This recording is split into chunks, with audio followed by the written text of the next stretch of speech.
ካፌ እና ካፍንጬ ደም መፍሰስ ጀመረ። ደነገጥኩ። ቀይሳ ጊዜ በማግስቱ ሲሄድ ዶክተሮቹ ምንም ነገር የለብህም አሉ። ግን አለቻት ሰው ወልዶ እንዴት አብሮ ኖሮ እንዴት ለእናት የልጅህን ሬሳ ውሰጅ ይባላል? ይመጡና ተኝቻለሁ። አሁን ፎቶ አንስተን ፌስቡክ ላይ እንለቅ ነው፣ ገንዘብ መሰብሰብ አለብህ፣ መታከም አለብህ ይለናል። ምንድን ነው ምናምን ነገር ሲላት አንተ እኮ በቅርብ ሟች ስለሆንክ የምትፈልገውን ነገር ልጋብዝሃለች። ዶክተር ግንኙነት ማድረግ ይቻላል ወይ ስለው እንዴ እስካሁን እንደውም ቆየህን ያለኝ። ዱዓ አድርጋለሁ፣ አላህን እለምነዋለሁ፣ አቁመህ አስኪደኝ ይለዋል። እኔ ሰው ነው ይዞ ሲሄድ የነበረው ብዬሻለሁ። የ1 ዓመት ልጅ ስትበላ ምግብ እኔ ቀናለሁ። ስልክ ተቀብያለሁ ስል እናቴ ናት። ምንድን ነው ስላት ና ቤት በቃ አለች። ምን ሆነሽ ነው አልኩ።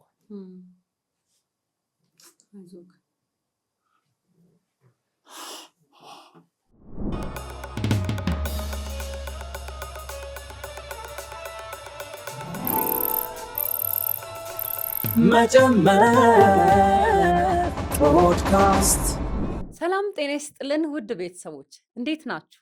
ይህ መጀመር ፖድካስት ነው። ዛሬ በአዲስ እንግዳ መጥተናል።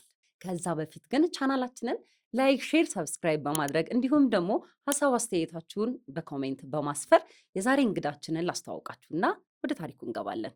ኢብራሂም እንኳን ደህና መጣ። እንኳን ደህና ቆያችሁ። ለብዙዎች ያስተምራል ብለህ ነው ይሄን ታሪክህን ልታካፍለን የመጣኸው።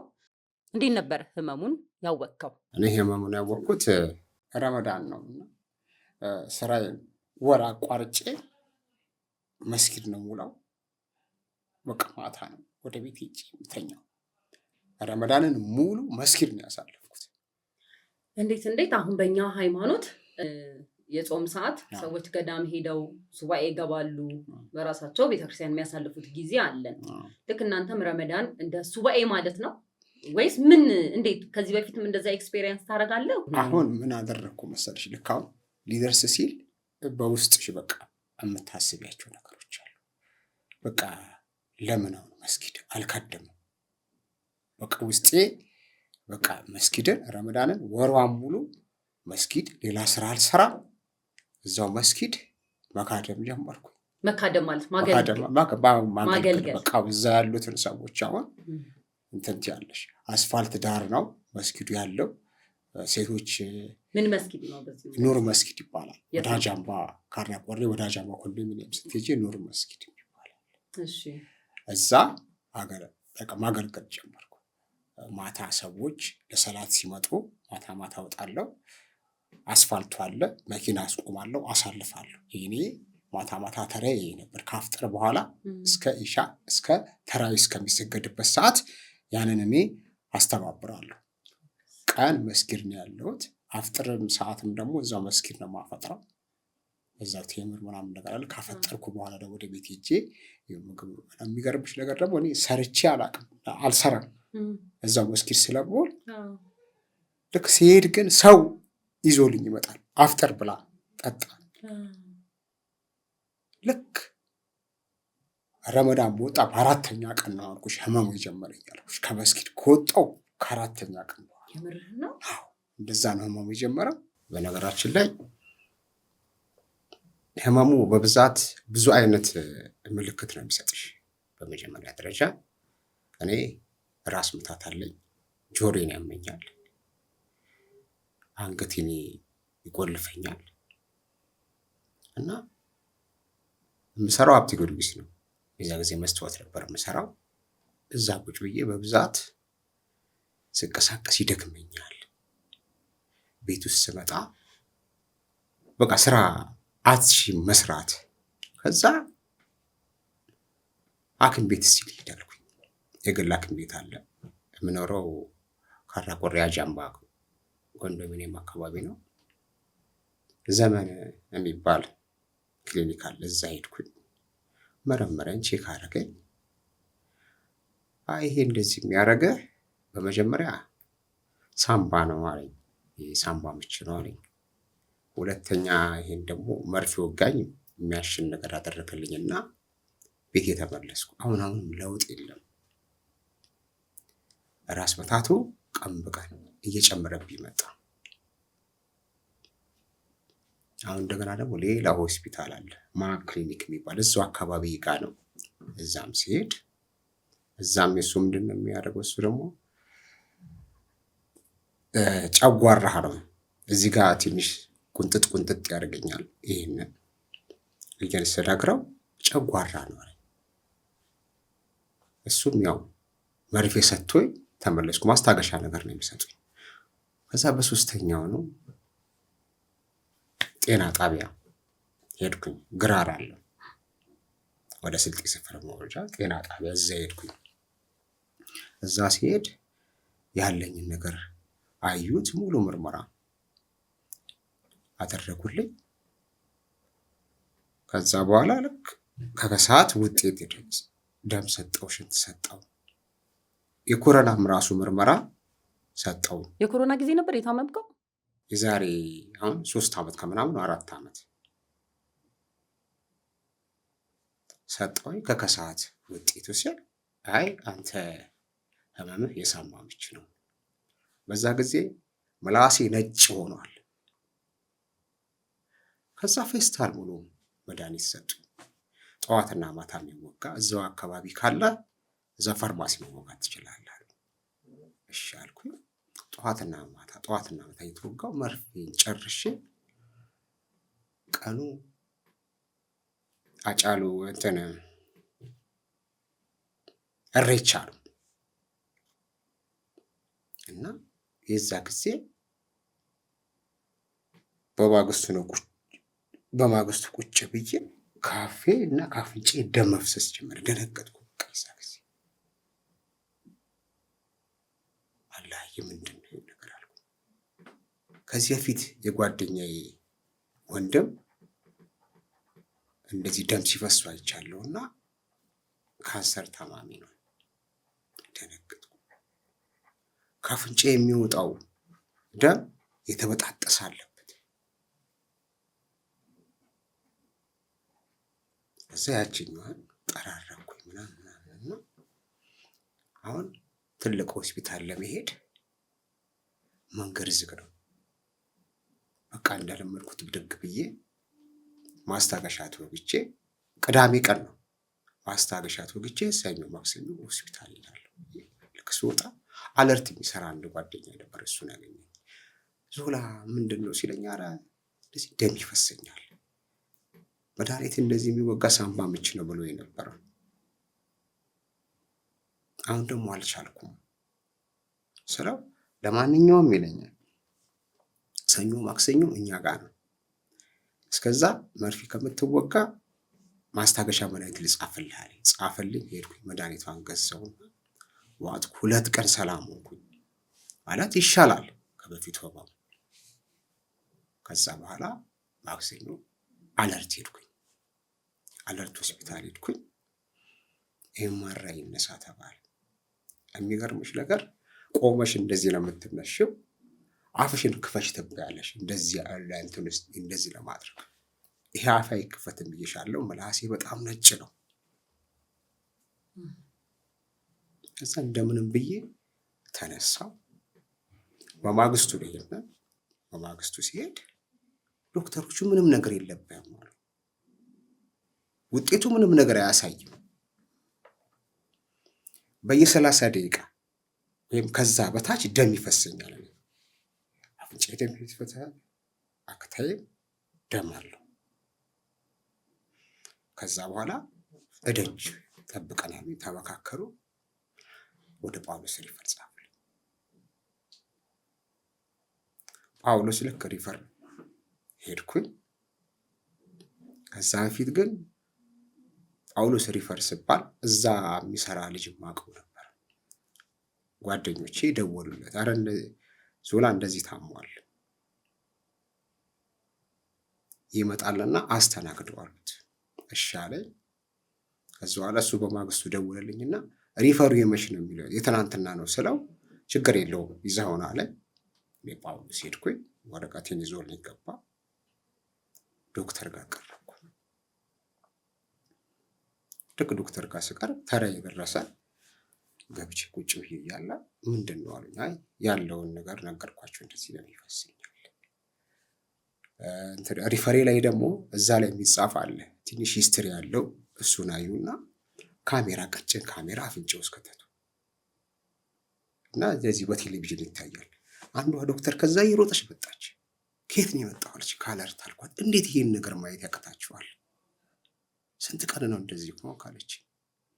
አሁን ማመም ከጀመረ ይቆይቷል፣ ግን አሁን ይኸው 4 ቀኔ ነው 5 ቀኔ ነው ወደ እናንተ ጋር ስመጣ አልኳቸው። እሺ አለችኝ። ወዲያውኑ ዶክተሮቹ ወከባ ፈጠሩና እኔ ደነገጥኩ። ምንድን ነው ይሄ ነገር? ከዛ ጨረሱ። ኤምአርአይ ተነሳ ተባልኩ። ሲቲ ስካን ራች ሁሉ ነገር ተነሳ ተባልኩኝ። ይሄ የሆነው ማክሰኞ ቀን ነው። ያን ተነስቼ መጣ። እንደገና ደግሞ ሲጃራ ታጨስ ነበር አሉኝ። አዎ አልኳቸው። እስቲ አንዴ ቸስተኔ ከደረተን ብቻ ተነስተናል። እሺ አልኳቸው። ተነስቼ መጣ። እሱንም አዩና አነስቴዥያ ክፍል ያለ ሙሉ ምርመራ የሚደረግልሽ። ልክ እዛ ሙሉ ምርመራ ያደረጉልኝ። ከወጣው በኋላ ሮብ ኦፕራሲዮን ይደረጋል ነበር ያሉት። ደሜ ሊቀዳ ማለት ነው። እሱ እንደሆነ ታውቋል ነው አይደለም? ገና ነው። ልክ ማክሰኞን አልጋ ያሳሉኝ። አረ ሮብ ይሆንልኝ፣ ሮብ ብላችኋል፣ ሮብ ይሆንልኝ ስል አንድ ጓደኛ አንተ እዚህ አልጋ አጥተዋለህ፣ ሰው አንተ አልጋ ተገኝቶልህ እንዴት እንደዚህ ትላለህ አሉኝ። ማክሰኞ ገባው፣ አልጋ ያዝኩኝ። ማክሰኞ ማታው አንዷ ነርስ መጣችና ወረቀት ሰጠች። ይሄን ነገር ገዝተን አለች። ከጓደኛዬ ጋር ተነስተን ሄደን ዮሐንስ አካባቢ እቃውን ስንገዛ የኦፕራሲዮን እቃ ገዛዝተን መጣን። ልክ 2 ሰዓት ከምናምን በኋላ ምግብ እንዳትጠቀማል ማታ በቃ አሁን ምግብ አትጠቀምም። ምንድነው ስላቸው ጠዋት ኦፕራሲዮን ትገባለህ።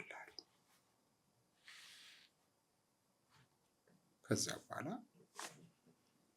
የማይነጋ የለም ነጋ።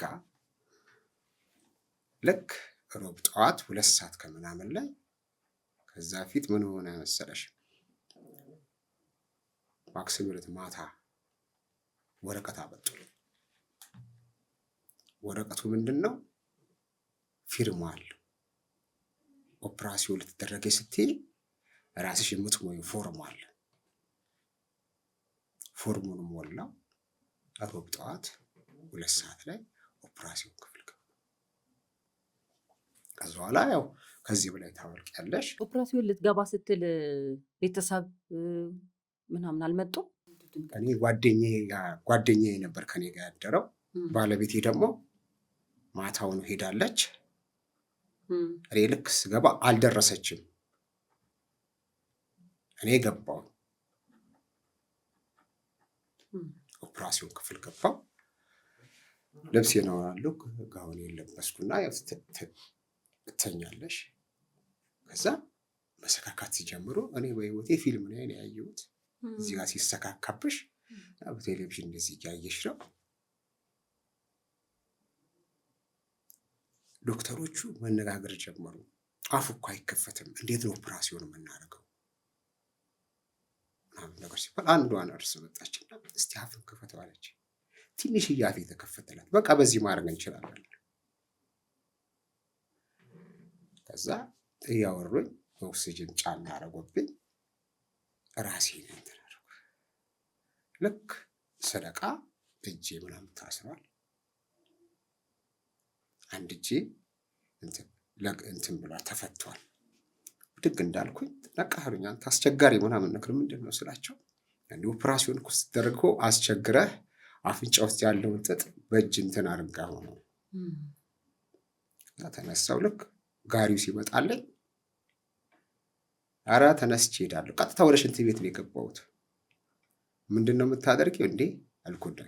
ኩላሊቴን ነው እንደዚህ ያየሁት። እንደ ሀሳብ ነው የራሴ ስጋት ሰው ነበር። አዎ እንትን ሲያደርጉት ኩላሊቴን ነው ቼክ ያደረኩት እንጂ አሁን ይሄን ነገር አይደለም። ከዛ በኋላ ገባው። ምን እንደተፈጠረ ዶክተሮቹ ምናምን ቁጭ አድርገው ሊያስረዱ አልሞከሩም? ምንም ነገር የለም። በቃ ኦፕራሲዮን ትደረጋለን ያለው። ለካስ ኦፕራሲዮን ተደርገሽ ደም ናሙና ነው የሚወሰደው። ናሙና ሊወስዱ ነው ወይስ ኦፕራሲዮን ልትደረግ ነው? ናሙና ነው የሚወሰደው። እዚህ ውስጥ ነው ያለው የሚያመኝ ይሄ ማለት ነው። ይሄ እዚህ ውስጥ ነው ያለው። ስጋ እዚህ ድረስ መጥቷል። ከዛ በኋላ ወደ መኝታዬ ጋር ሄድኩኝ። አሁን ምግብ እንዳትጠቀም ከ4 ሰዓት በኋላ ነው የምትጠቀመው አለኝ። ከ4 ሰዓት በኋላ ምግቦች ምናምን ነገር በላው፣ ሻይ ምናምን ጠጣው። ሐሙስን አደርኩ እዛ። ሐሙስን ድጋሚ አደርኩ። ዓርብ ዕለት ወጣው። ከ15 ቀን በኋላ ነው የምመለሰው። ልክ ከ15 ቀን በኋላ እዛ የሚሰራው ጓደኛዬ ነበረ ደውሎ ወደ ካንሰር ተለውጧል ተባለ። ካንሰር መሆኑን በስልክ ነው የነገረክ? እና የሆነ ነገር የሚሰማሻል፣ ልቅልቅ ይልብሻል፣ የሆነ ነገር ጭልም።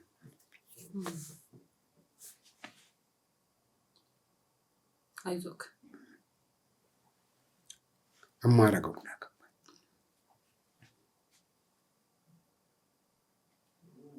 ከዛ በኋላ 15 ቀን የደረሰ ሄድኩኝ። ዶክተሮች ጋር ቀረብኩ። ኦፕራሲዮን ያደረጉኝ ዶክተሮች ነበሩ። እንደገና ደግሞ ላቦራቶሪ ሄደው ውጤት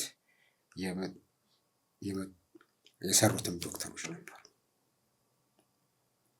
እኛ ስንሰራው ወደ ካንሰር አልተለወጠም ነበር። አሁን እንዴት ተለወጠ በሚል ሁለቱ መከራከር ጀመሩ። ኦኬ ላቦራቶሪ መጀመሪያ ላቦራቶሪ የወሰዱትና አርትሮፖዲዮሎጂስት ነው ምናምን ይባሉ አሉ እነሱና እኔን ደግሞ ኦፕራሲዮን ያደረጉ።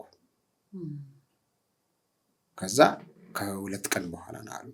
ከ2 ቀን በኋላ መጣሁ። አሁንም እንደገና 5 ቀን ሰጡኝ። 5 ቀን? አዎ እነሱ የተነጋገሩ ነው ያለውን ነገር። ከ5 ቀን በኋላ ስመጣ ኪሞ መጀመር አለበት። የምን ካንሰር ነው ያሉክ? የአፍንጫ ውስጥ ካንሰር ነው ያሉት። የአፍንጫ ውስጥ ካንሰር ነው ያሉት። ስለሱ ነገር የአፍንጫ ግርግዳ ይባላል። አፍንጫ ውስጥ ግርግዳ ይባላል። የአፍንጫ ግርግዳ ይባላል። የእሱ ካንሰር። ስለ ህመሙ መረጃ የሰጠ ወይም ደግሞ ያስረዳክ ሰው ምናምን የለም ነበር የዛ ሰዓት? ምንም ነገር የለም። ያለው ኬዝ እንደዚህ ነው አላሉህም? አዎ ቀጥታ ኪሞ መጀመር አለብን። አሁን ከነሱ ጋር ወጥቼ ወደ ካንሰር ኪሞ የሚወሰድበት ክፍል ሄድኩ። እዛው ነው? እዛው ግቢ ውስጥ ነው። ግቢው ይለያያል። ምን ሆስፒታል ማለት ነው? ጳውሎስ ሆስፒታል።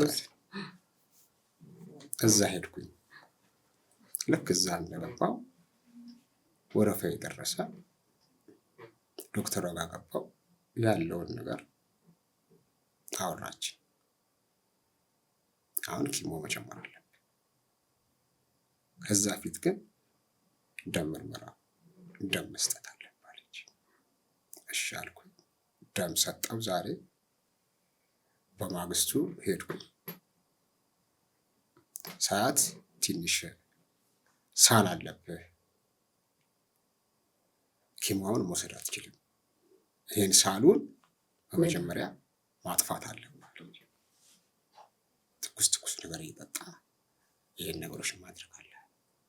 እሺ ምናምን ነገር አልኳት። ተመለሽ ወደ ቤት። በ5ኛ ቀን ነው በ6ኛ ቀን ድጋሚ ሄድኩኝ። ተራ የደረሰ ዶክተር ጋር ገብቼ ይሄን ሲሆን ባለቤቴ አብራኛለች። አብራክ ነው? አብራኛለች። ሆስፒታል ትመጣለች። ልክ እኔ ዶክተር ጋር ስገባ ከዶክተሮቹ ጋር ማውራት ጀመርኩ። ያለውን ነገር ነው። ኪሞ 6 ዙር ትወስዳለህ። ጨረር ደግሞ 33 ዙር ነው ያለው። 33 ዙር ትወስዳለህ። ጨረሩ ያለው 3 ቦታ ነው። ጳውሎስ፣ ጥቁር አንበሳ፣ ጅማና አለሚያ እዛ ነው ሀረር ነው ምናምን እዛ ነው ያለው። አሁን ከዚህ ጋር ያለውን ነገር ሪፈሩንም አንድ ላይ እንጽፍልሃል። ሶስቱንም እያንዳንዱ ላይ ታስገባለህ። ከሶስቱ አንዱ መውሰድ ትችላለህ አለች። እሺ ምናምን ነገር ብዬ ልክ ወጣ። ምሳ ሰዓት ደረሰ። ወጣ። ልክ ምሳ ልንበላ ምግብ ቤት ስንሄድ እስቲ ስልክ ይፈልጋል አለች። ባለቤት ናት። ስልክ ተቀብያለሁ ስል እናቴ ናት። ምንድን ነው ስላት ና ቤት በቃ አለች። ምን ሆነሽ ነው አልኳት።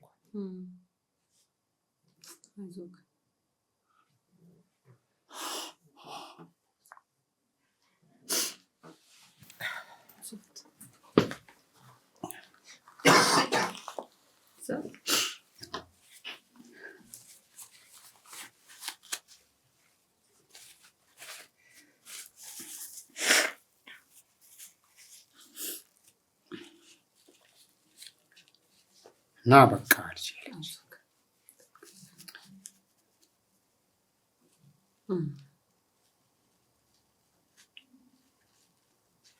እሺ እመጣለሁ አልኳት።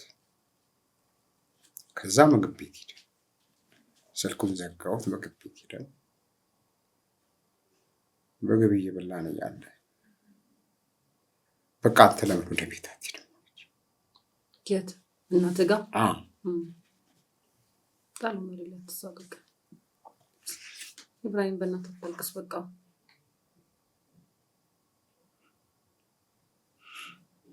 አይዞህ እናትህ። አሁን እኮ እግዚአብሔር ብዙ ነገር ቀይሮ አይደል?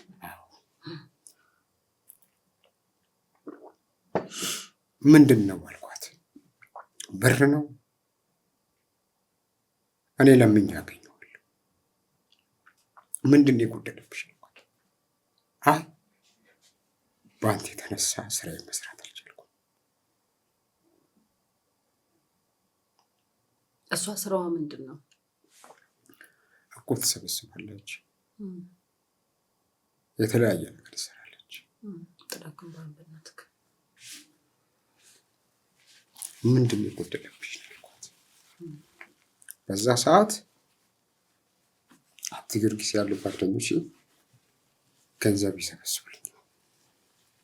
በሽታውን ሕክምና ሊያደርጉልህ ሰምተው ማለት ነው?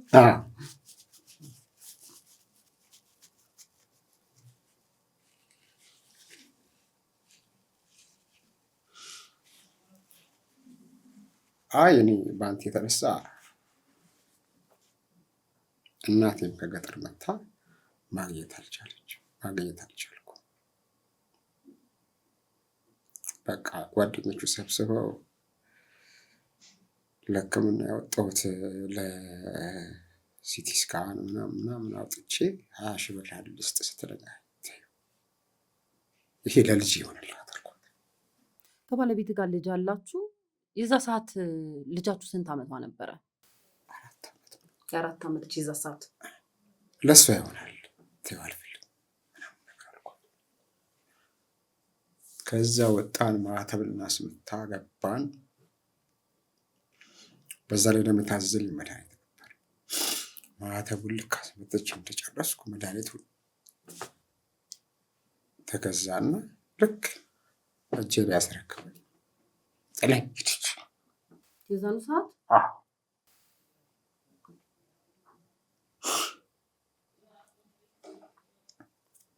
አታልቅስ ይላል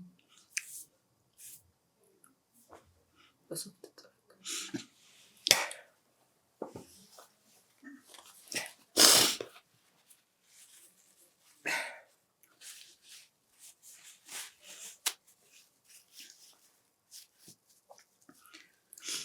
ከዛ ጓደኛዬ እስቲ ራይድ ጥራልኝ አልኩት። ራይድ ጥራልኝ። እሱ እዛው ጳውሎስ አካባቢ ጋር ቤቱ። እኔ በራይድ ተሳፍሬ፣ በነገራችን ላይ ህመሙ ጭንቀት ይፈልጋል። የበለጠ ዘጋኝ። አፌ መናገር አልቻልኩም።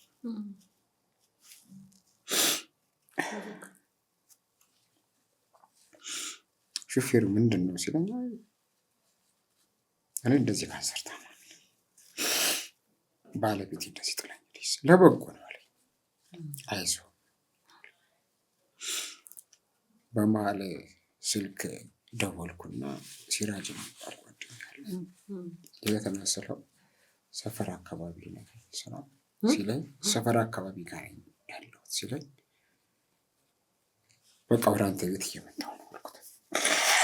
ችግር የለውም ምናምን አለኝ። ጓደኛዬ ነው። እሱ ፊት ሄድኩኝ ገባው። መምጣቴ ምናምን ሰሙ ጓደኞቼ መጡ አይተውኝ ምናምን ሄዱ። ቀጠሮ መች ነው? 15 ቀን የተሰጠኝ። ከ15 ቀን በኋላ ተመልሰናል። ከ15 ቀን በኋላ ኪሞ ጀምራለሁ።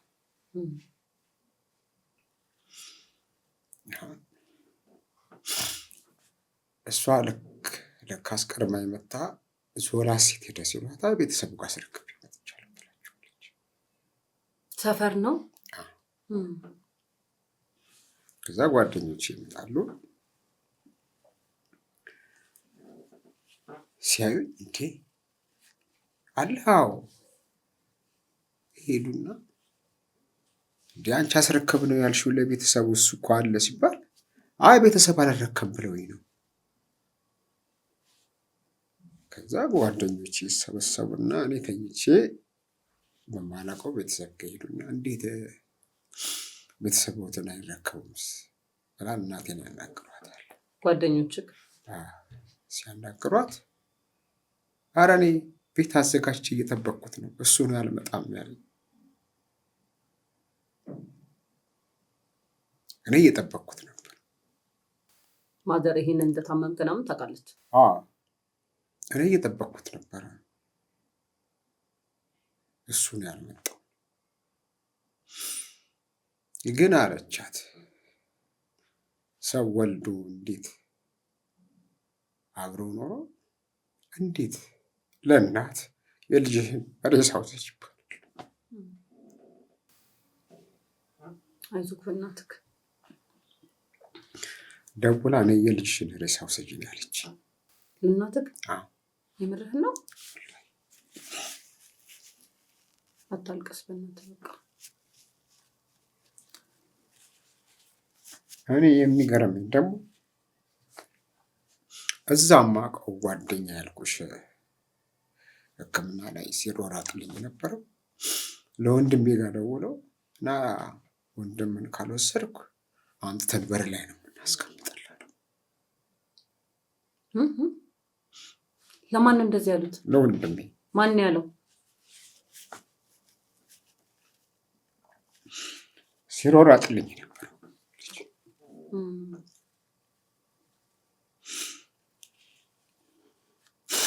እንደውም ወንድም አላውቀውም አላቸው። እንደዚህ የሚባል ልጅ አላውቅም አላቸው። ወንድምህ? ተናዶ ማለት ነው።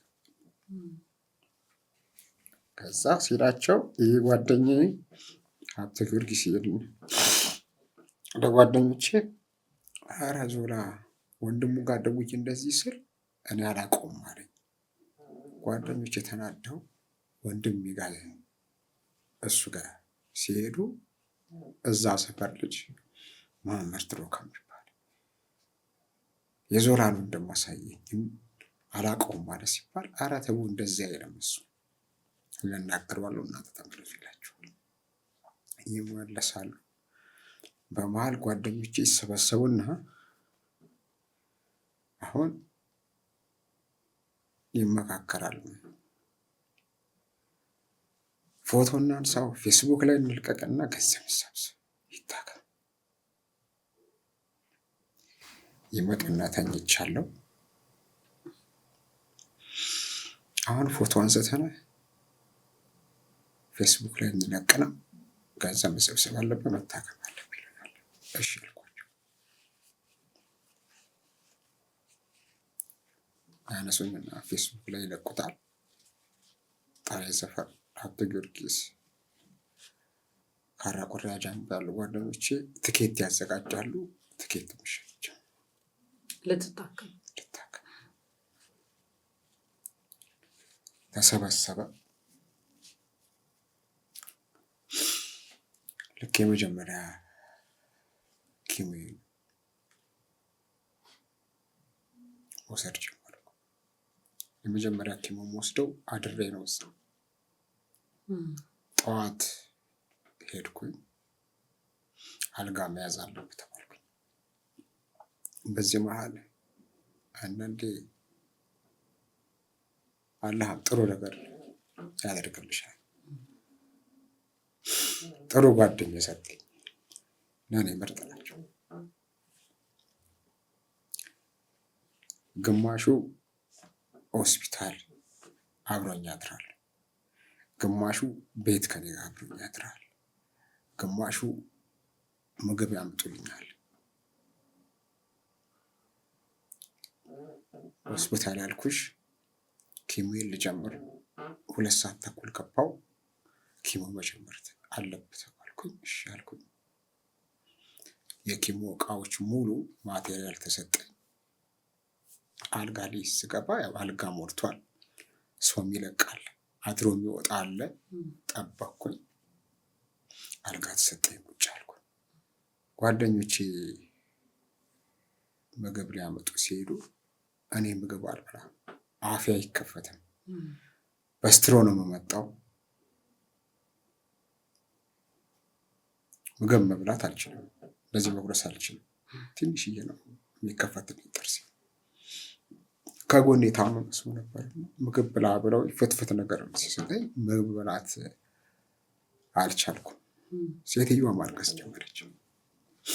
ሰውየው ደግሞ አብሽር፣ አንድ ዙር ኪሞ እስከምትጀምር ነው፣ ልክ ኪሞ ስትጀምር መብላት ትጀምራለህ አለኝ። ሐኪሙ ነው? ኧረ አይደለም፣ ታካሚ ነው። ከዛ በኋላ አድሬ ኪሞን የመጀመሪያ ዙር ኪሞ ወሰድኩ። ዋልኩኝ። ጠዋት 10 ሰዓት ምናምን ከጳውሎስ ሆስፒታል ወጣ። አድረክ ውለክ ማለት ነው። ቤቴ 12 ሰዓት ምናምን ደረሰ። አብሮክስ የነበረው ጓደኛ ማን ነበረ? ሙዲ የሚባል ጓደኛ አለ። ሙዲ ፈርቻ። እናትህስ? ቤተሰብ ወንድም? እናቴ ቤቷ ናት ያለችው። ልክ ሙዲን ከሆስፒታል ቤቴ እንደገባው ማታ ሰው ሊጠይቀኝ መጣ። ምግብ ይዟል። ለመጀመሪያ ጊዜ ከእጁ ላይ የቀማሁት ምግብ በላሁ። ትንሽ የመጀመሪያ ኬሞ እንደወሰድክ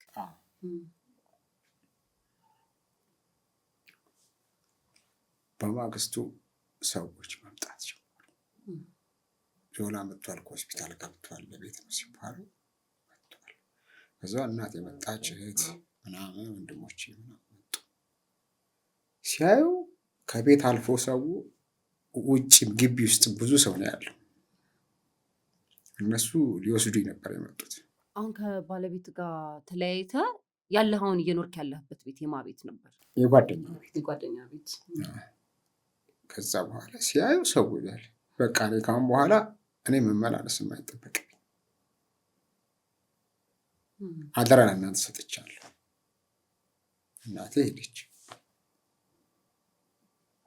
ከዛ እዛው ነው ሕክምና መከታተል ጀመርኩ። ሁለተኛ ዙር ኪሞ ልወስድ ስል አሁን የሰው ትንፋሽ ብዙ አያስፈልግም። ስለዚህ ለብቻዬ ክፍል ያስፈልጋል ተባለ። እዛው የጓደኛ የምኖርበት ግቢ ውስጥ አንድ ክፍል ነበረ። ሰውየው ይሄ ቤት ይከራያል ሲባል ወዲያው ነው አላህ ሲረዳኝ ቤት ውስጥ እኔ ገባሁበት። እዛ ከጓደኛ ቤት አጠገብ ማለት ነው፣ ጎረቤቱ እኮ ማለት ነው። እዛ ጓደኞቼ ምን አደረጉ? ሰራተኛ ቀጠሩልኝ፣ ምግብ የምታበስል፣ ልብሴን የምታጠብልኝ፣ አንዳንድ ነገር የሚደረገውን ማድረግ ጀመሩ። ከሰው ትንፋሽ ራቅ ብለህ ለብቻ አንድ ከሰው ትንፋሽ ራቅ ብሎ በብዛት ማንኛውን የሚመጣ የተወሰነ ሰው ይመጣል። ኬፍ ምናምን እላለሁ፣ ማክስ አደርጋለሁ። ከዛ በኋላ ስታመም እኔ 40 ኪሎ ነበርኩ። ህመሙ ማለት ነው እንደዛ የቀነሰ? አዎ በጣም 40 ኪሎ።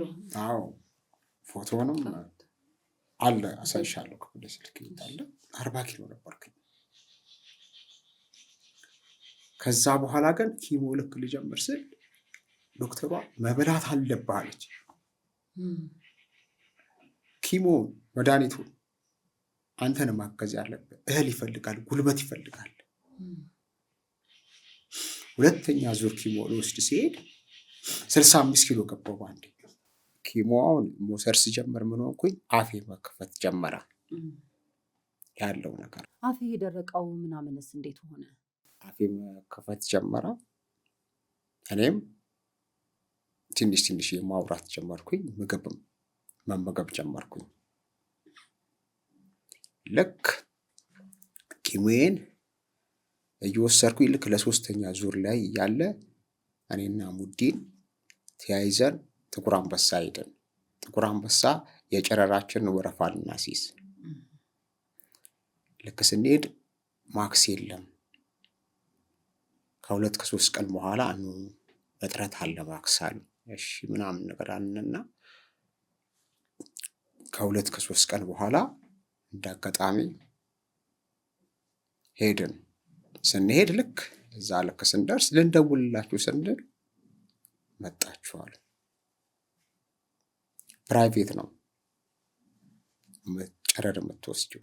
ጥቁር አንበሳ ሆኖ ጥቁር አንበሳ ፕራይቬት ከ10 ሰዓት በኋላ የምትታከሚው 70 ሺህ ብር የምትከፍልበታል። በአንዴ ለአንዴ አይደለም 33 ጊዜ ነው የምትወስጂው። ጨረሩን 70 ሺህ ብር ነው የምትከፍይው። በዛ በባንክ ክፈላሉ። ወረቀት ሰጡኝ። 300 ብር ካርድ አለች። እንደገና ደግሞ የሆነች መድኃኒት የምትገዛ ደግሞ 3 ሺህ ብር አለች። እሷን ገዝተናል። እሺ ምናምን ብዬ መድኃኒቱንም ገዛው። በባንክ 70 ሺህ ብሩን ማስገባው መጣው። ከከሰዓት ደረሰልኝና ወረፋዬ ገባው። የምትወጋ ናት። ከዛ በኋላ ማክስ በምንድን ነው የሚሰራለሽ? በፊትሽ ልክ ነው የሚሰራው። የማክስ ፊትሽ ላይ ነው የሚሰራው። ገባው። ማክስ ተሰራለኝ። ከ12 ቀን በኋላ ተመልሰና ጨረር ትጀምራለህ። እዛ 1 ዙር ይቀረኛል ኪሞ። 3ኛ ዙር ልገባ። ልክ 3ኛ ዙር ወሰድኩኝ። በሁለተኛ ቀኔ ኬሞን በወሰድክ በሁለተኛ ቀኔ 3ኛ ዙሬን ኬሞን በወሰድክ በሁለተኛ ቀኔ መጣ ወደ ጨረር። ዶክተር ጋር ገባው። ያለውን ነገር እዛ 3 ዙር ነው ኪሞ ወሰድኩት። አሁን እዚህ ጨረር ልወስድ ነው። እንዴት ነው ስለው በቃ 3 ዙር በቂ ነው፣ ጨረር ጀምራል። እሺ አልኩኝ። ኪሞን ተቋረጠ። ጳውሎስ ጨረር ጥቁር አንበሳ ጀመርኩ። 33 ዙር ነው ብዬሻለሁ። ልክ በየስንት ጊዜው ነበር ጨረር የምትወስደው? ቀን በቀን ነው። አዎ ቀን በቀን ነው ጨረር የምንወስደው። ገባው። ልክ ጨረሩ ስትገቢ የመጀመሪያ ጊዜ ጨረሩን ልወስድ ገባው። ተኛ ተባልኩኝ። ማክሱ ፊቴ ላይ የተለጠፈ ቁልፉ ሲዘጋ ደነገጥኩ። ከዛ ቁርአን መቅራት ጀመርኩ። ከምሬ ነው የምልሽ።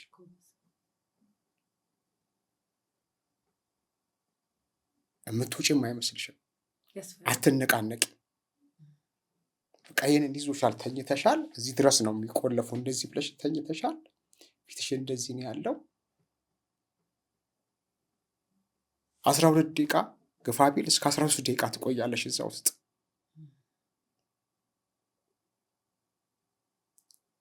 ወጣው። ስቲል እስከ 6 ጊዜ እስከምወስድ ድረስ እስከምለማመደው ድረስ ትፈሪያለሽ። እንደ ሰውኛ ማሽኑ ቢበላሽ ምንድን ነው የምሆነው?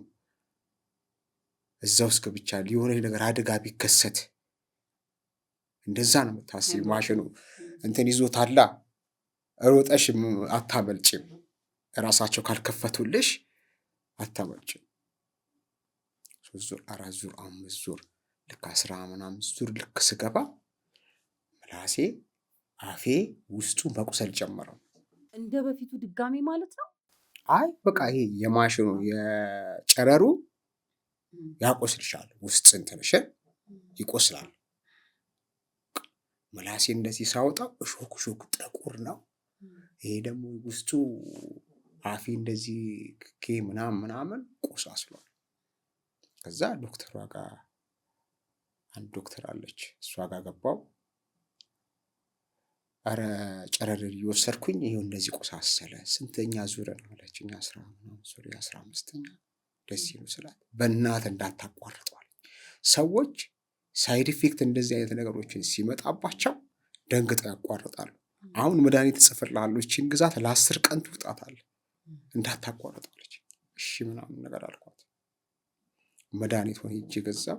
በቀን አንዳንዴ ነው መውጣት። ቁስሉን አጠፋልኝ። ከዛ በኋላ ምን ሆነ? ልክ 20 ምናምን ዙር ስገባ ምግብ ከለከለኝ፣ መብላት አልችልም። ቁስሉ ከዳነ በኋላ? አዎ ጨረሩን እየወሰድኩ የምግብ አምሮቴ ጠፋ። በቃ ውሃ ነው የምጠጣው። ግድ ብሉ ይላል። እኔ እንደውም እበላለሁ ምናምን ነገር ስላቸው ከዚህ ቤት የወሰዱት ትንሽ ጊዜ ከወሰድክ በኋላ ታየዋለህ ይሉኝ ነበረ። አረ ምናምን ነገር እላቸዋለሁ።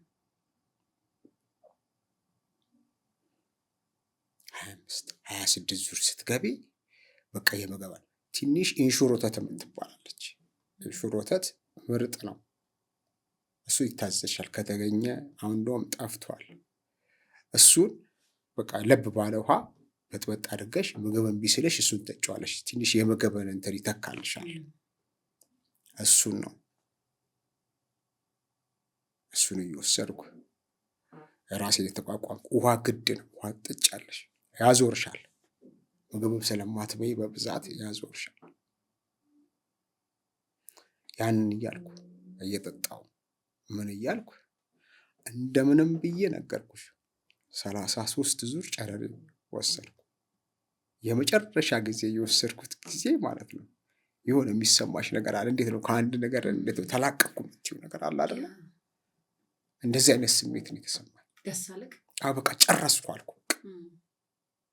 ፊቴን ብታይ ጥቁር ነኝ። ከዚህ ባሰ ይሄ አንገቴን ብታዩ ይሄ እንዴት ነው ጭቅቅት ነው የሚመስለው። ጨረሩ እንትን ሲያደርገሽ ቁርቁር እንዴት ነው አይኔ ቀይ ነው የሚሆነው። ሰዎች ኪሞ ስወስድ በጣም ወፍሬ ነበረ። ልክ ጨረርን መውሰድ ስጀምር ደግሞ ስከሳ ሰው ደነገጠ። እኔን ከሚጠይቀኝ ይልቅ ጓደኛ ያለ ሙዲን የሚባል እሱን ነው የሚጠይቁት። እንዲህ አሁን አሪፍ ሆኖ ተስተካክሎ ነው ምንድን ነው ሲላቸው፣ አይ የጨረሩ ባህሪ ነው ይላቸዋል። እሱ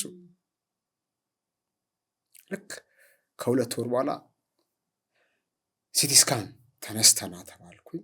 ከ2 ወር በኋላ ተነስቼ ልክ መጣው ዶክተሩ ጋር ቀረብኩ። ዶክተር ሙኒር ይባላል፣ ጥቁር አንበሳ የኔ ዶክተር። አየው በቃ ስሜቱን ምናምን ነገር ጠየቀኝ። ያለውን ነገር ስነግረው በቃ ተገላግለሃል፣ ከ4 ወር በኋላ መጥተህ ቼክአፕ ብቻ ማድረግ ነው የሚጠበቅብህ። የምርህን ነው? አዎ በቃ ደስ አለኝ። ለእኔ ሲል የለፉ ሰዎች አሉ። እዛው ነው ያቺ ከነ ልጅ ሄዳለች። ጭራሽ የት እንዳለችም ምናምን እሱ ብቻ ሳይሆን የሆነች አብረን እየኖርን ያለ የሆነች መሬት ነበረች፣ የተገዛች መሬት። እሱ ሸጣ ነው እሷ የጠፋችው። ለአንተም ሳትነግርህ ምናምን? አዎ እኔ ቤት በኩል ፊርማ ምን እንዳለች ምናምን አላውቅም። በፊት እንደዚህ የሆነች ነገሮችን ስታደርጊ ፊርማ ያስፈልጋል ምናምን አይደለም። አሁን ይህንን እንትን ብዬ አይደለም፣ ያ ነገር ለእኔ አይጠቅመኝም። እኔን ይሄ ተሸጡ ይታከምበታል ላይደንም ብላ ነበር። በነገራችን ላይ ሰዎች ሲጠይቋት 5 ሚሊዮን ብር ነው የሚያስፈልገው ተሰራጭቶ ሁላ አይድንም፣ ውጭ ሀገር ሄዶ ታክሞ አይድንም ሁላ ነው ያለቻቸው። ኪሞ ሳልጀምር በፊት እና እስቲ ዛሬ እስቲ ወጣ እንበላለች። የልጅ እናት ምንድን ነው ምናምን ነገር ሲላት አንተ እኮ በቅርብ ሟች ስለሆንክ የምትፈልገውን ነገር ልጋብዛለች። ምንድን ነው የሚሰማሽ? እስቲ አስቢው። አብረሽ የኖርሽው የልጄ እናት ናት የምትያት ሰው ነሽ። ልትጋጭ ትችያለሽ። አልጋጭም አይደለም ትጋጫለሽ። ግን እኔ ደግሞ ሰበብ አጣሁኝ ማለት ይሄን ያክል ሊያደራርሰን የሚችሉ ነገሮችን እኔ ሰበብ አጣሁ።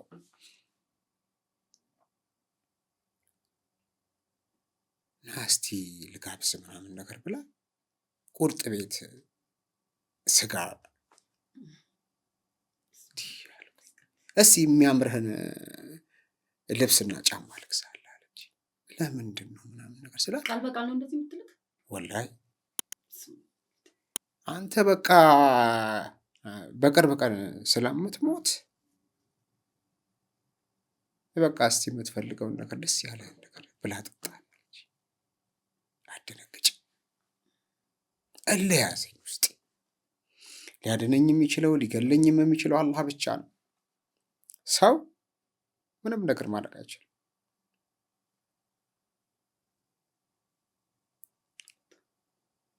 በዚህ መካከል ነው በቃ አላህን ተነስተሽ ሌሊት እኔ እለምነዋለሁ ሰው አድርገኝ፣ እነዛ ይሞታል ብለው ለሚያስቡ ሰዎች ሰው አድርገኝ። ዱዓ አደርጋለሁ፣ ጸሎት አደርጋለሁ። በጣም ሌሊት ተነስቼ እሰግዳለሁ። ታምሜ ብቻዬን ሆኜ አላሳፈረኝም። ሁሉን ነገር ነው ያስተካክለልኝ። ልክ ጨረሬን ሁሉ ነገር ጨረሱ፣ እስከምን ጨረሱ፣ ያለውን ነገር ጨረሱ። ልክ በዚህ መካከል ነው ዳነ ስትባል ሰፈር ጥላ የጠፋችው። ዳነ ሲባል በቃ ሰፈር ጥላ ጠፋች። ልጄን ይዛ ነው የጠፋችው። በዚህ ታምሜ ባለሁበት ሰዓት መታ የምትጠይቀኝ ሴት ነበረች። ከሆነ ጊዜ በኋላ መታ ልክ ጠይቃኝ ዛሬ እስቲ እራት ስራለህ አብሬ እስቲ ዛሬ ያለውን ነገር ሊያለች በመሃል ልብሴን አጠበችልኝ። ራሳችን ከአሁን በኋላ ጥዬህ አልሄድም፣ ከአንተ ጋር ነው ህይወት መቀጠል ነው ፈልገው አለች። አየሽ አይደለ? የምር ነው። ቆይ ትተዋወቁ ማለት ትፈላለጉ ነበረ? ከዚህ በፊት እንተዋወቅ ነበር እንጂ ይሄ የፍቅር ግንኙነት ምናምን ነበር። ከዚህ በፊት ሳላገባ በፊት ነው ማለት የምታውቃት? እሺ። በአጋጣሚ ትጠፋፊያለሽ። እሷም የራሷን ህይወት ነበራት፣ እኔም የራሴ አሁን ህይወት ነበረኝ። በአጋጣሚ እሷም ህይወት ተቋርጧል፣ የኔም ደግሞ በዚህ ህመም ምክንያት ህይወቴ ተቋርጦ ነበር። በዚህ መካከል ነው ልጠይቀኝ መጣች። አልሄድም አለች። ጥዬህም በእንደዚህ ሁኔታ ጥዬህ አልሄድም አለች። አይ እኔ እንደዚህ ታማሚ እኮ ነኝ፣ እኔ ምንም ነገር አልሰራልሽም።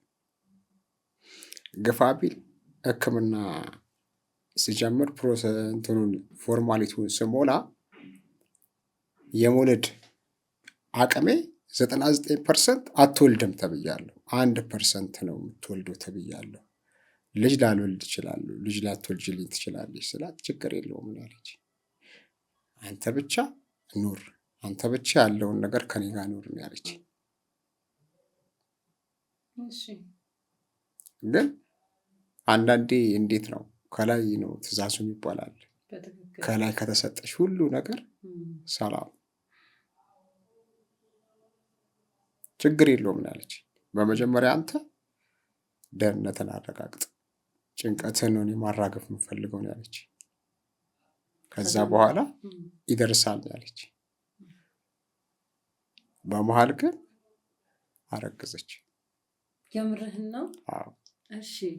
የመጣችው ረመዳን በወጣ እኔን ልጠይቀኝ የመጣችው ረመዳን በወጣ በ15ኛ ቀን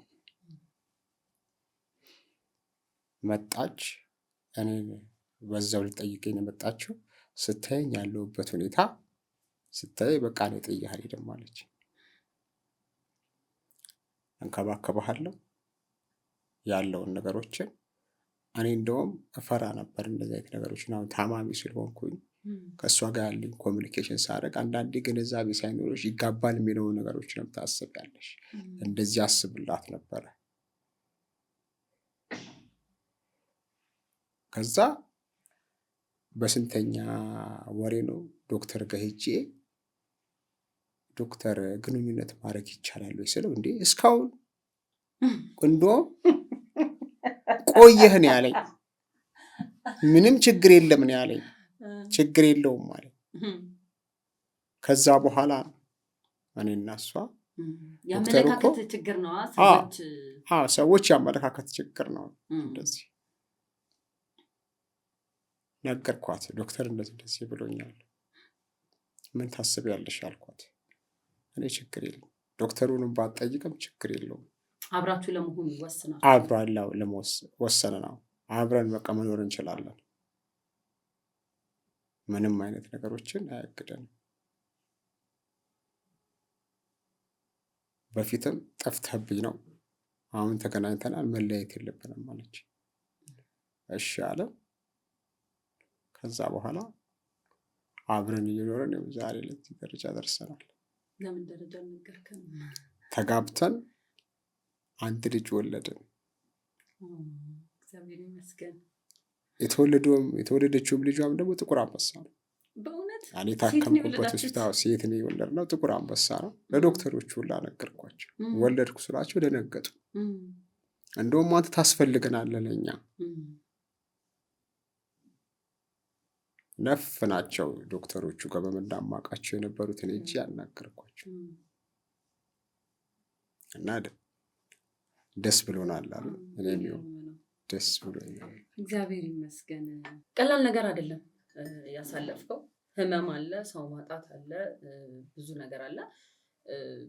በጣም ትልቅ ነገር ነው እና ለዛም ደግሞ እግዚአብሔር ይመስገን እኔ በጣም ደስ ብሎኛል። ነገር ግን እኔ በዛ ሰዓት ይሰማክ የነበረውን ስሜት ነው ማወቅ እንፈልገው። ያ ማለት ምንድን ነው? ባለቤት ከነ ልጅ ጥላ ሄዳለች፣ ህመሙ አለ፣ ሰዎች በጣም ብዙ ነገር ነው የሚሉት እና በአምላክህ ላይ የነበረክ እርግጠኝነት ይሁን ያዳነህ ብዬ አስባለሁ። እና ብዙ ሰዎች ልክ ሲታመሙ ተስፋ መቁረጥ ነው ወደ ሞት እንኳን የሚወስዳቸው እና እንደታመሙ ብዙዎቻችን ተስፋ እንቆርጣለን አይደል ኢብራሂም? እና የዛ ሰዓት ይሰማክ የነበረው ስሜት ምን ነበር? አንተ ውስጥ የነበረው ነገር? እኔ ልሽ ህመሙ እንደጀመረኝ አካባቢ በአፍንጬ ደም ተፋለሁ። ይህን ስታይ አይደለም ህመሙ የታመመው ሰው ይቀርና ማለት ነው ሰው ካጠገብሽ ያለው ተስፋ ይቆርጥብሻል። በቃ ምን ይሰራል እንደዚህ ደም እየተፋ ነገ ሊሞት እኔ ምን እንትን አስባለኝ ሁላ የሚላል። ግን እዚህ ጋር ምን አይነት ነገር አለ መሰለሽ፣ ውስጥሽ በእኛም በሙስሊም የቂን ይባላል። ውስጥሽ ተስፋ ውስጥሽ ሁሉ ነገር ካለሽ ትድኛለሽ። በመጀመሪያ ልሽ ውስጥሽ ማመን አለበት። እኔ በዛ ሰዓት ነገርኩሽ እኮ ደም ስተፋ ደም ካፍ ባፍንጫዬ ሲወጣ ሁሌ ዱዓ አድርጋለሁ፣ አላህን እለምነዋለሁ። አቁመህ አስኪደኝ ይለዋል። እኔ ሰው ነው ይዞ ሲሄድ የነበረው ብዬሻለሁ። ግራና ቀኝ ደግፎኝ ነበረ የሚሄደው። ሌሊት ቆሜ በቃ ዱዓ አደርጋለሁ። ቀን መራመድ አትችልም እንዴ? በቃ እተኛለሁ። ሽንት ቤት ራሱ ሊሄድ ስል እንገዳገዳለሁ። የሆነች ነገር ይዛል፣ አንዳንዴ ዱላ ይዛል። ለዱዓ ግን ቆመ ነው በቃ እቆማለሁ። እየተንቀጠቀጥኩም ቢሆን እቆማለሁ። ከእሱ ጋር መገናኘት አለ። የሚገርምሽ ነገር ግን ማለት ነው ብዙ ሰዎች በአንቺ ላይ ተስፋ የሚቆርጡበት መንገዶች አሉ። ትታመሚያለሽ። አሁን ካንሰር ይታመማል። ምግብ አትበይም። ያ ሰው ደግሞ እህትም ወንድምም ቤተሰብም ሊሆን ይችላል። ሰርቶ ያመጣልሻል። ሳትበይለት ስትቀሪ ካልበላማ እሱም ተስፋ ይቆርጣል። እምልሽ ገባሻል? እኔ ግን ነገርኩሽ እኮ ኮንዶሚኒየም ያሉ ሰዎች፣ ከኮንዶሚኒየም ውጭ ያሉ ሰዎች፣ አጃምባ ኮንዶሚኒየም፣ ካራ እንደዚህ ያሉ ሰዎች ይዘውልኝ ይመጣሉ። ጥርቅም አድርጌ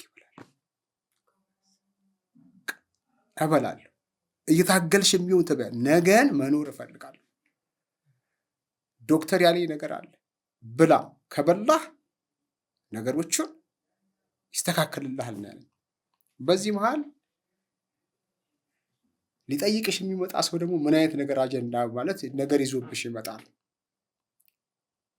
ባህላዊ ሕክምና ለምን አትሄድም ይልሻል። እኔ ነገርኩሽ እኮ አንዳንዴ ተሰብስበው እኔ ተኝቻለሁ፣ እኔ ላይ እንደዚህ አይነት ቦታ መሄድ ያለበት አንዱ ጸበል መሄድ አለበት፣ አንዱ ባህላዊ ሕክምና መሄድ አለበት፣ አንዱ ደግሞ ሕክምና መሄድ አለበት ይላል። እኔ እዛ ተኝቻለሁ፣ በአንተ ላይ ነው ሰው የሚወያየው፣ በእኔ ላይ እዛ ላይ ይወያያሉ። እኔ ነገርኩሽ እኮ ሳውራ ራሱ የዛ ጊዜ አንዳንዴ እንደውም ጓደኞች አልቀረጹኝም ምናምን አልቀረጹኝም ምን እንጂ ከበድ ያለ ነው የምሰጥሽ መልስ የማናግርሽ ከአንቺ ጋር የማወራው በጣም ትናንሽ ቃላቶች ነው የማወጣው። ልክ ይሄ ባህላዊ ሕክምና እኔ በህይወት ይጠለዋለሁ። እኔ ብዙ ሰው ግን እንደዛ ይላል ይሄዳል። እኔ ነገርኩሽ እኮ አንዷ እንደዚህ ካንሰር የታመመች አለች፣ የጓደኛ እህት ናት። ደውላ እንደዚህ ታማው ቆይ እኔ ጥሩ ሰው ማውቀዋል አንድ የመናይ ባላክ ሐኪም መክም እኔ የሱን ነው ወስዶ ስል እኔ ሕክምና ነው የሚሄደው አልኩት። ሕክምና ሄዳለሁ፣ ዱዓ አደርጋለሁ፣ ወደ አላህ ለምነዋለሁ፣ ፈረጃው ከአላህ ነው አልኳት። የሱን ያልፈልግም አልኳት። ቀጥታ ወደ እኔ ኪሞዬን የጀመርኩት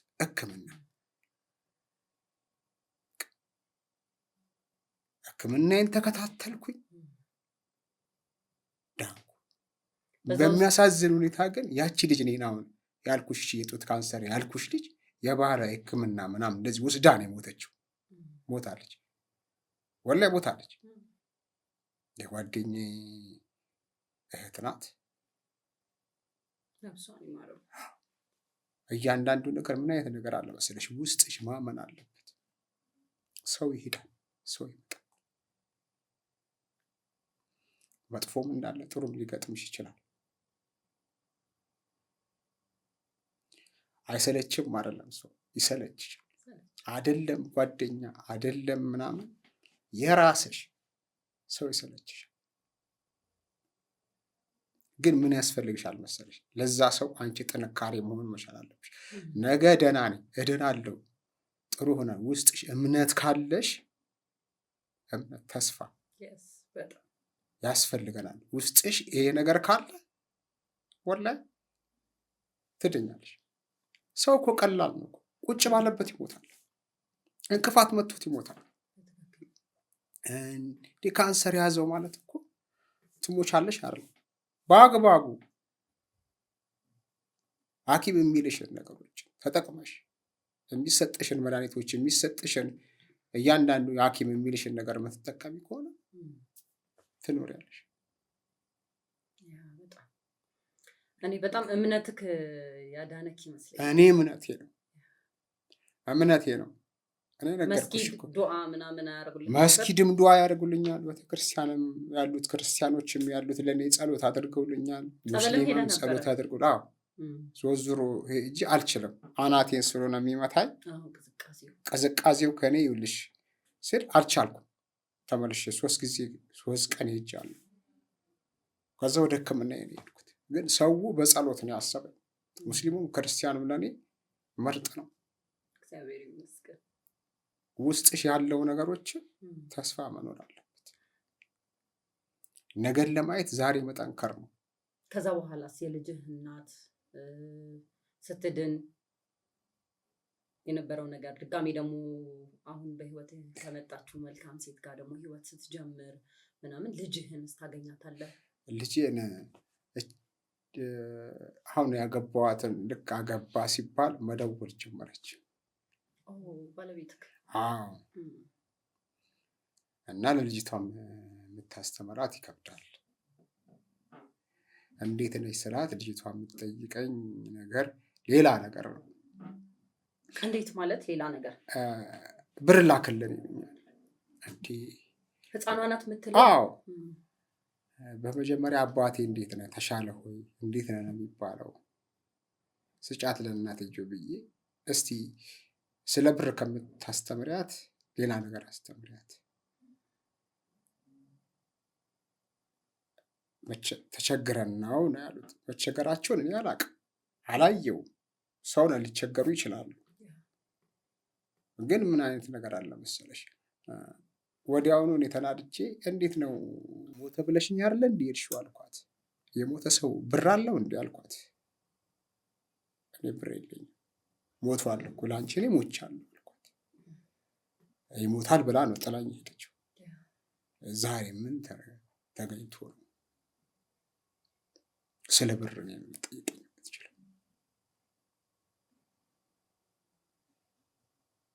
እኔ የሆነ ሰዓት ልክ በጣም ህመሙ ባስ ሲልብኝ ደም ስተፋ እሷን አማራት ነበር። ሙች ከምሬ እኮ ነው የምልሽ። ሰው አይደለም አንቺ በአንቺ ምክንያት የሚል አስብ ነበር። ግን የሆነ ሰዓት ለውጥ ሲያሳየኝ እኔ ምንድን ነኝ ያልኩኝ። ከዚህ ከአፈር እኔን ሰው ካደረገኝ ሌላ ነገር ክደ ሁላችንም እንደየስራችን ዛሬ እዚህ የቆምኩት አላህ እኔን ታምር እንዲያሳየኝ ነው። ለሰዎችም እንድማርበት ነው እዚህ ጋር ያመጣኝ እንጂ እኔ አንቺ አንዳንዴ ሳስበው የነበረኝን በዛ ሰዓት ህመም ላይ ሆኜ በነበርኩበት ሰዓት የነበረኝን ኮንዲሽን ምናምን የአንድ ዓመት ልጅ ስትበላ ምግብ እኔ ቀናለሁ አልበለውም። እኩል ከእሷ ጋር ቀርቤ እሷ ስትጎርስ እናድዳለሁ አልበለውም።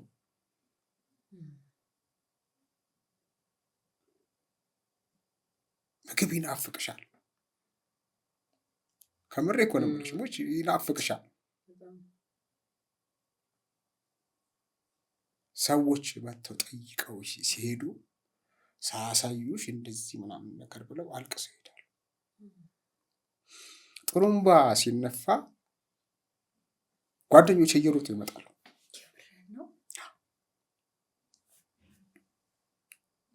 ሞቶ ይሆን ብለው ነው የሚመጡት።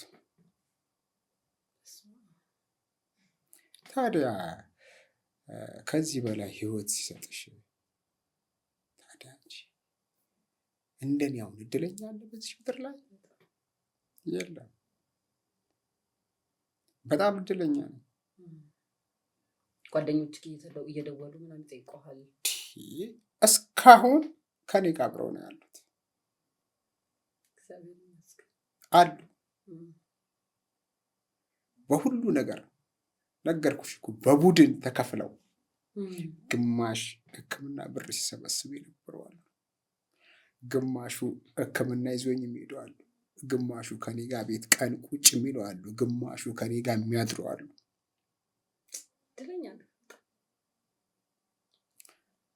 ወንድ ብቻ አይደሉም እኮ ሴቶች፣ ትላልቅ ሴቶች ልጅ አላቸው። እግዚአብሔር በጣም የሰው መውደድ ሰጥቷል። ከምሬ እኮ ነው የምልሽ።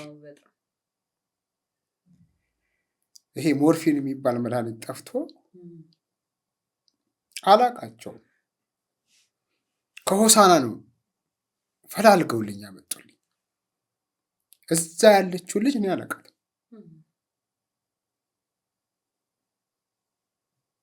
ግን አንዳንዴ ሁሉ ነገር ሲያስተካክልልሽ አንተ መዳን ለብዙ ሰዎች ትምህርት ይሆናል ብሎ ስላሰበ እግዚአብሔር በአንተ መዳን ውስጥ ብዙ ነገር መስራት ፈልጓል እና ከዚህ በኋላ በጣም ብዙ ጥሩ ነገሮች እንደምትሰራ ለብዙ ሰው ደግሞ ይሄ ያንተ ኤክስፔሪየንስ ለብዙ ሰው እንደሚጠቅም ተስፋ አደርጋለሁ። እኔ በጣም እርግጠኛ ነኝ እና ሰው በተለያየ አጋጣሚ ውስጥ ይሞታል። አዎ። ያው መሞት ያለ ነገር ነው። አዎ። ሁሌ ለእኛ አዲስ ነገር ቢሆንም ጉንፋን ይዞን ራሱ እኛ እንዴት እንደምንሆን አይደለ? ተስፋ መቁረጣችን ግን ምናልባት በቃ ወርም ያስታምመናል። በስነስርዓት ራሳችንን የምናይበት መንገድ ነው ሁሉም ነገር እና እግዚአብሔር ይመስገን ስለ ሁሉ። ኧረ ከሱ ውጭ ምን አለ? በጣም ምን አለ? ውድ ቤተሰቦቼ እንግዲህ የኢብራሂምን አስገራሚ በጣም ትልቅ የምስጋና ፕሮግራም እየሰማን ነው። ይህም ፕሮግራም ግን ስትከታተሉ እባካችሁ ላይክ፣ ሼር፣ ሰብስክራይብ በማድረግ እንዲሁም ደግሞ ሀሳብ አስተያየታችሁን ኮሜንት ላይ በመጻፍ አብራችሁን ሁኑ። አሁን ኢብራሂም ምን ላይ ነክ? በጣም በሚገርም ሁኔታ ከሁለተኛዋ ባለቤትህ ጋር ልጅ እንደወለድክ ነግረኸናል። ተመልካቾቻችን የወለዳት ልጅ በጣም የምታምር ቆንጆ ልጅ ወልዷል። ሴት ልጅ። ስንት ጊዜዋ ነው? አሁን ጥር ነገ 1 ዓመቷ ነው። ጥር 20 1 ዓመቷ። ጥር 20 1 ዓመቷ ነው። በጣም አሪፍ እግዚአብሔር ይመስገን። ምን ላይ ነው? ምንድን ነው ሙያክ? አሁን በዚህ አጋጣሚ ምን ላይ እየሰራህ ነው? እጅክ ላይ ያለው ሙያ ምንድን ነው? ሰዎች አሁን ይሄን ፕሮግራም ያንተን ታሪክ ከሰሙ በኋላ ኢብራሂምን በዚህ እናግዘዋለን፣ ይህን ስራ እናሰራዋለን ብለው አስበው እንዲደውሉልህ ሰዎች ስልክህን እናስቀምጣለን። ከዛ በተረፈ ግን አንተ ምንድን ነው እጅክ ላይ ያለው ሙያ? እኔ የቧንቧ ስራ ነው የምሰራው። ቧንቧ መዘርጋት ምናምን ነው የምሰራው። ኤሌክትሪክ ቧንቧ ፊኒሽንጎችን ምናምን እሰራለሁ። ይሄን የተባለ የተገደበ ስራ የለኝም። እኔ ቧንቧ ስራ፣ ቧንቧ ዝርጋታ፣ የቧንቧ ፊኒሽንግ እሰራለሁ። ቧንቧ መስመር ዝርጋታዎች እሰራለሁ። የቤቱ ቧንቧ ዝርጋታ፣ መስታወት ደግሞ ሰዎች በቧንቧ ዝርጋታ ሙያ ላይ የተሰማሩ ድርጅቶችም ሆኑ ግለሰቦች ኢብራሂምን ማሰራት የምትፈልጉ ሰዎች ከስር በምናስቀምጠው ስልክ ደውሉለት። ሌላ ደግሞ ተጨማሪ ደግሞ ያለህን ሙያ? ሌላው መስታወት፣ የመኪና መስታወት መግጠም እችላለሁ። ከዚህ በፊትም ሙያዬ የመጀመሪያ ሙያዬ መስታወት፣ የመኪና መስታወት መግጠም ነው። የመኪና መስታወት የት ነው የሚገጠመው? ሀብት ጊዮርጊስ አለ። አይ ኦኬ፣ ጥቂት ቦታ ነው ሀብት ጊዮርጊስ። ሀብት ጊዮርጊስ ነው በብዛት። ኦኬ። እዛስ በፊትም ስራ የምሰራበት የነበረው ሀብት ጊዮርጊስ ነው። አሁን በተለያዩ ቦታዎች አሁን በግልም ሰዎችም ሄዶ እዛ መስራትም ጀምረዋል። በጣም አሪፍ። ስለዚህ ተመልካቾቻችን ይህንን የመሰለ ወጣት በጣም አስተማሪ የሆነ ትልቅ የምስጋና ታሪኩን ያካፈለን ሰዎች በብዙ መንገድ ያልፋሉ። እግዚአብሔር ይመስገን ለዚህ በቅቷል ኢብራሂም። አሁን ደግሞ አዲስ ትዳር መስርቶ በጣም የተባረከች ቆንጆ ባለቤት ነው የሰጠህ እግዚአብሔር። እንደገና ደግሞ ተስፋ የተቆረጠበት ልጅ ላይኖርህ ይችላል ተብሎ በህመሙ ምክንያት የተባለ ሰው ዛሬ ልጅ ወልዶ 1 ዓመቷ ሊሆን ነው።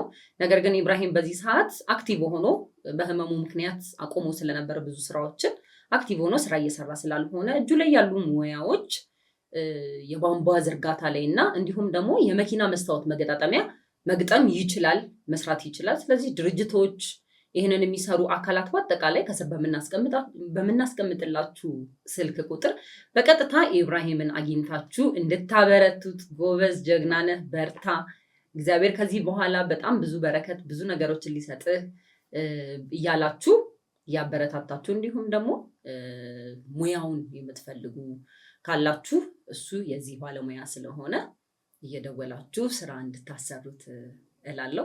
በመጨረሻ ልትለን የምትፈልገው ነገር ካለ፣ ልታመሰግን የምትፈልገው ካለ? ላመሰግናቸው የምፈልጋቸው ብዙ ናቸው፣ ብዘረዝራቸው አያልቁም።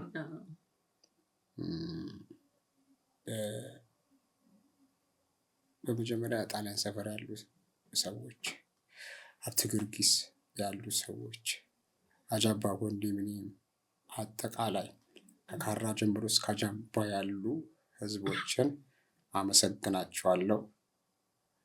በተለይ ደግሞ ሙዲን ፈረጃ፣ ዳንኤል፣ ሳሊም፣ ጎቤው አብሮኝ ያገር፣ በተለይ ደግሞ የታመምኩ ሰዓት ቤቱን ከፍቶ ያስገባኝ ሲራጅ ጀማልን፣ ሲራጅን ከነ እናቱ ከነ ቤተሰቦቹ በጣም ነው የማመሰግናቸው። ለዚህ ያበቃኝን ደግሞ አላህ አልሐምዱሊላህ ባለቤቴን ያውና ባለቤቴ በጣም ነው የማመሰግንሽ። ረጅም እድሜ ይስጥሽ ከነ ልጅሽ እላለሁ። እወዳችኋለሁ፣ አከብራችኋለሁ። ለዚህ እንግዳ ስላደረጋችሁኝ ደግሞ በጣም ነው የማመሰግነው። እኛም እንግዳችን ስለሆንክ በጣም ነው የምናመሰግነው። ውድ ተመልካቾቻችን የኢብራሂም ታሪክ ይህንን ይመስላል። የኢብራሂምን አድራሻ የምትፈልጉ ሰዎች ከታች ስልኩን እናስቀምጣለን፣ ዲስክሪፕሽን ላይ ደውላችሁ እሱን ማግኘት ትችላላችሁ ማለት ነው። ፕሮግራማችን ይህንን ይመስል ነበረ። የተከታተላችሁን ስለነበረ በጣም እናመሰግናለን። በድጋሚ ላይክ፣ ሼር፣ ሰብስክራይብ እንዲሁም ደግሞ ኮሜንት እና ሀሳባችሁን አስተያየታችሁን ኮሜንት ላይ ማስቀመጥ እንዳትዘነጉ። አብራችሁን ስለቆያችሁ በጣም እናመሰግናለን። መልካም ጊዜ።